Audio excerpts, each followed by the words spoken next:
Welcome to our updated guide on how to recover deleted Telegram photos. If you've mistakenly deleted photos on Telegram and are looking to retrieve them, we've compiled a set of steps to help you recover your lost images efficiently. To begin the recovery process, consider using Telegram's Undo Delete feature. This feature enables you to easily restore recently deleted photos within the app, offering a convenient way to recover your images with just a few taps. Alternatively, you can attempt to restore deleted Telegram photos from the file manager on your Android device. All Telegram files, including photos, are typically stored in the file manager, allowing you to recover deleted photos directly from this location. Another method to recover deleted Telegram photos involves checking the cache folder on your Android device.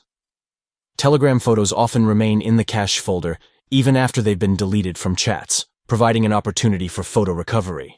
By following these steps, you can increase your chances of successfully recovering deleted Telegram photos and restoring precious images that may have been accidentally removed. We trust that this guide will assist you in recovering deleted photos on Telegram effectively. Remember to act promptly to enhance the likelihood of successful photo recovery. Thank you for tuning in, and stay tuned for more insightful tutorials and tech tips.